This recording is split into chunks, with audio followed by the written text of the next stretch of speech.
What is up, guys? Welcome back to the channel, back with another review for you guys. I did one for Scream Factory, and now we're moving on to Arrow Video. It was the next winner of the voting that you guys took part of on the community tab. I put in what company you want me to review next, and just pick a random movie from that company, that boutique label. Like I said, Scream Factory won the first one, Arrow won this one, and then we will take Arrow off for the next one, add something else in its place. I believe Arrow came in at like 52%, just barely beating out Vinegar Syndrome. So we'll see who wins the next one. So thank you for all that voted on that poll, and let me know what company you wanted to see a review from. So with that being said, as you can tell by the thumbnail, Edge of the Axe is what I chose, from 1988, directed by Jose Larez, who directed such films as Whirlpool, Symptoms, Vampires, things like that. And Arrow has also released the Blood Hunger set from the films of Jose Larez, which contains the Coming of Sin, Vampires, and Whirlpool, which obviously I've not checked out yet. It's still sealed, but yeah, so Arrow seems to have a fondness for his films. Yeah, this is one of the few like this, I think. I haven't seen a lot of the others, but this is one of the few straightforward like 80s slasher type films from him. I do believe, don't quote me on that, but yeah, Edge of the Axe is a very entertaining movie. It's definitely a decent slasher from the 80s, late 80s. I believe it came out on like video and stuff in like 89.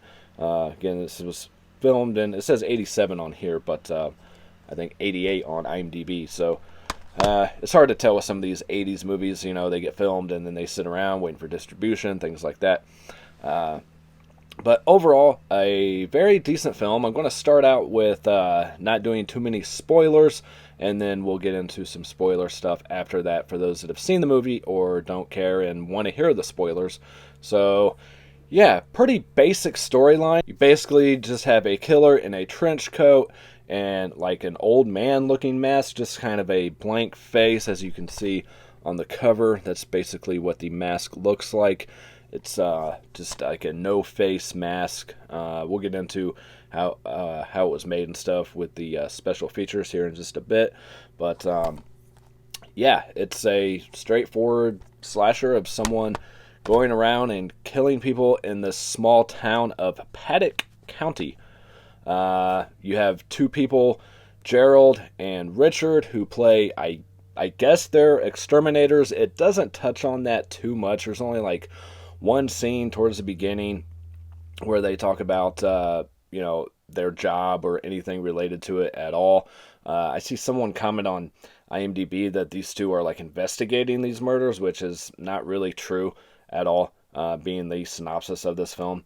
So don't go by that whatsoever. If you see that on IMDb, I don't know what they were really talking about, but yeah, it's not that whatsoever. It's people getting killed and the police basically trying to cover it up. You have the chief of police not wanting people to know exactly what happened, trying to say that the murders were accidents, or you know, people are just disappearing. You know, they ran off, and you know, kind of keeping everything under wraps. During this too, you have the character of Lillian, who is Gerald's girlfriend in this film. They meet up early on. You have a great opening scene of a kill. I'm going to go ahead and spoil this one because it starts out with like a cool kill. It really starts out with some really cool early on computer text. This movie is very computer driven as well. This is like early on in that stage where people were getting home PCs and things like that. So the opening text is really generic computer font and everything, and then you have a scene of someone being killed in a car wash, and that kind of gets you going a little bit, kind of gets you excited. And then you have a lot of disposition of meeting the characters and everything, and kind of getting to know them and introducing the other characters. Like I said, Lillian becomes Gerald's girlfriend, and you have the character of Susan, who becomes Richard's I'll say mistress. He's married to this older woman in this movie, and you don't ever really see those. I actually, come to think of it, I don't think I ever saw them two actually together, the actual husband and wife. And you have some things going on with another guy who works at this dock or like owns this fishing area. And the older wife and him kind of, you detect a little something between them as well. But your main characters are Gerald, Richard, Susan, and Lillian. And you have, like I said, all these murders taking place by this killer in the trench coat and the mask. I will say the kills overall are pretty decent. You can definitely tell the axe is not really going into flesh, things like that. It's kind of bouncing off. They did use like rubberized axes for safety reasons, obviously, but you could definitely tell it's not really going into the victims. But there is a good amount of blood and everything like that. It's not overly gory, but there is some good bloodshed throughout the film. And the kills are decent for what they are. They could have been a little bit better. Like I said, you can definitely tell they're fake, but I've definitely seen worse. So, again, I'm not going to spoil everything yet. We'll get into the kills here in a little bit if you guys want to stick around for the spoilers and everything like that. But, yeah, on here you do get a brand new 2K restoration. It looks great. I will say, too, this was shot in Madrid, Spain, or in the outskirts of Madrid. And there is some overlaid shots that were actually filmed at Lake Arrowhead, like Big Bear area out in California, things like that, where they inserted these exterior shots and, you know, mixed the two together to make it feel like it all took place here in the States. But watching this movie, you would have no idea it was filmed in Spain. So that was pretty interesting. You do have a commentary with Hysteria Continues, and you have a commentary with Barton Fawkes, moderated by filmmaker Matt Rosenblatt, who was a student of his. Barton Fawkes played Gerald in this movie, and went on to be a teacher and things like that. So you do have a good amount of features on here. You have, where is it? The Actor's Grind, a newly filmed interview with actor Paige Mosley, who played Richard in this. The Pain in Spain, a newly filmed interview with special effects and makeup artist Colin Arthur. Image Gallery, reversible sleeve, all that good stuff. Where's the Gerald's Game, a newly filmed interview with actor Barton Fawkes. So again, he talks about his work on this film, what it was like to film over in Spain, and his, he did a film called Freeze where he did a voiceover. I believe he played Two-Face on the voice on that. He didn't really pursue film after this movie. He went on to, like I say, become a teacher. And then you have an interview on here with Paige Mosley, who played Richard. And he went on to do other stuff as well. Again, he talks about his experience of shooting over in Spain, what it was like. It sounds like everybody had a good time making this movie. They talk about their relationship with the crew. They had a couple sound guys from the States so that the dialogue could be transferred and they knew what they were actually saying and things like that. But he had a pretty proficient career before and after this film. He was in TV shows such as Search of Tomorrow, Santa Barbara. After this, he went on to do some stuff on like Melrose Place, things like that. It looks like he kind of quit acting around 96. But yeah, some pretty decent interviews with both of them. Again, it sounds like they both had a great time making this film. And then the interview with Colin Arthur, the makeup effects, he talks about how he made the axe. Of course, you had your like hero axes that were real and then your rubberized ones. He talks about the Again, without giving too much away, there's a scene in here where somebody loses some fingers. As you can see, again, on the cover, it's kind of giving it away already. How that was kind of cut down because it was too realistic. And he really wishes his original version of it would have been in there. I mean, the version that's in there isn't too bad, but his original one would have been pretty awesome by the sounds of it. He worked on like Conan the Barbarian and stuff, and he was already familiar with some of the people overshooting in Spain. Yeah, a pretty decent interview with him. And he sounds like, again, he had a lot of fun working on this movie as well. It just sounds like everybody had a great time filming this, and that's really awesome. It's just a shame that some of them didn't go on to do other things or major roles and stuff like that. But yeah, it's there was something else I was going to mention too. When he made the mask, he, like I said, he just blanks it out. He like blacks out the eyes, and then he did like a clay over this life cast of an actual person, and just made it look like old man faceless mask.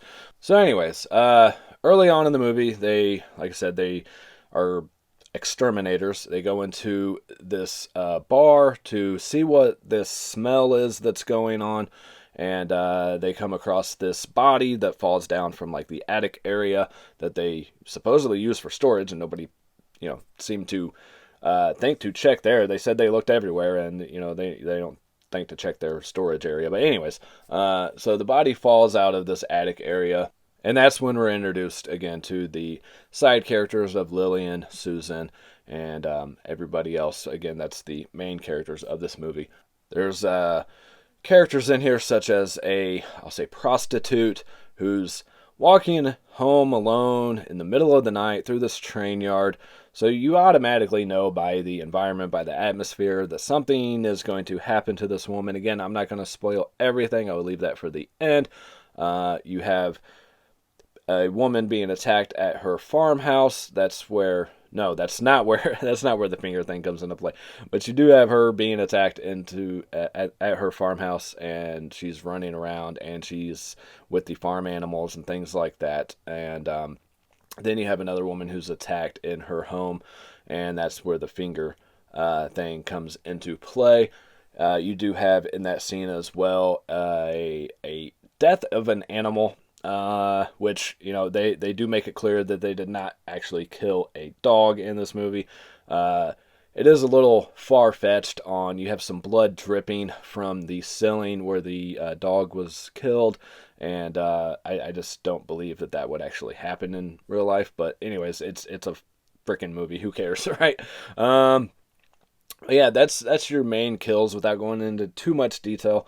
Again, I will show like clips or something of these kills here in a little bit. So, also in this movie, you have the characters of Gerald and Lillian. During their relationship, Gerald hooks up a computer into her house so they can communicate with each other. This is like very early on, like text messaging or message boards, whatever you want to call it. So nowadays it's just so outdated that it's hilarious.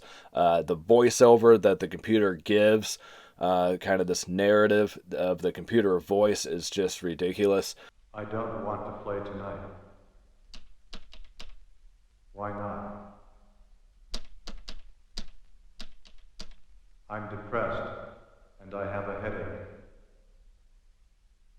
What's wrong? I'm scared. Scared of what? I have to talk to you tonight. Can you come over? And there's a scene in here too where Lillian's telling Gerald that she doesn't want to talk, that she's depressed, she's got a headache, and then all of a sudden it's like, oh, I need to talk to you tonight. When can I see you type stuff. And that's when you get a backstory on Lillian's cousin. I say that in quotations for a reason. If you guys have seen this movie, you know why. About an incident that took place where she was pushing him on a swing. He fell off. He ended up in the hospital, cracked his head open, ended up in a mental hospital, was released like 2 years prior to the incidents happening. So you're kind of thinking, is it this woman's cousin who's doing the killings. And this is about the time where Gerald's character kind of takes a different turn to him. He starts acting kind of strange. So you're like, is Gerald actually her cousin Charlie? That was his name, was Charlie. She even says something about Charlie. She calls him Charlie after pushing him on a swing for a little bit as they're out on like a date or whatever, just hanging out. And he doesn't even really say anything about her calling him that. And he's like, "Oh, I've called you other names too." Which is kind of weird, but that's when you really see kind of his shift in character, and you're really thinking, man, is Gerald this Charlie character? To push you till you end up in the trees with the birds. Yeah. Charlie. What's the matter? I called you Charlie. That's why. I've called you by a different name. There's even a scene where she asks where he got this scar on the back of his head, and he's like, "Oh, it was a motorcycle accident." Like he's just making something up real quick. So you're like, this guy's the fucking killer, man. I know it. Are you ready? Gerald, how did you get the scar? It was a motorcycle accident. It happened a couple of years ago. And you get some scenes in here with the Richard and Susan character, like they're out on the boat, having a good time, doing all this, and they come across a severed head in the water, which was pretty cool. Pretty good effect there. And again, you get to see him just not giving a shit that he's married to this older woman. And I never understood if he was like married to her for money or whatever. There is something said later on where he says something about the bank account being, completely drained and everything. So I'm thinking at one point maybe she had some money, and that's probably the reasoning why. She's not very attractive in my opinion, but so there had to be another reason why this guy, like half her age, was with her. So again, then you're just trying to figure out during the whole movie, who the killer is. Now they did use different actors for the killer, different sizes and things like that. So you were never like set, yep, I could tell by the way they move or by their build, things like that this is who the killer is. They tried to change it up to keep the audience guessing on who the killer was. And you have the police, of course, like I said, trying to deny that certain things are happening. I'm going to about wrap it up with the non-spoiler part, but I will say overall, again, I enjoyed this one. It does take a little bit to get going after that initial car wash scene, and then, you're just kind of thrown in with the characters, with the computer stuff, with, just a lot of dialogue and things, and then it does pick back up. The pacing on it is pretty good overall once it does pick back up. It's not like all the kills at once and then nothing. They are spread out a little bit once they start going again. So that's always a plus in a movie like this. And again, I enjoyed it overall for what it was. Now, this did come with a very limited edition slipcover as well, which I cannot find for the life of me. It'd be really awesome if I had it, but it does come with a booklet and things like that, and you get your reverse art and everything. So if I had the slip, I could have that, on here. But I believe I got this fairly cheap. I'm assuming the booklet only comes with the first pressing as well, but you can see some of the kills and stuff in the booklet. Again, a decent amount of bloodshed, just not very realistic on the kills. And again, a great transfer. Audio and video quality was great as expected from Arrow Video. So overall, I'm very pleased with this release. And let's move on to some spoilers. So again, you have the hooker, the prostitute, where everyone in town has had some of this, walking alone at night around this train yard area. And this kill was kind of weird for me because you can tell she definitely recognizes who the killer is, and then the killer puts on the mask and then does the killing. It's like, why did you even bother to put the mask on? I don't understand that at all. She's already seen your face. You're already gonna fucking kill her. And then she's brutally attacked by the axe. Again, you could definitely tell that the axe is not going into flesh. It kind of bounces off, but still a pretty decent kill. I went ahead and skipped the car wash one because I've already shown that. But after this, you have the woman being attacked at the farmhouse.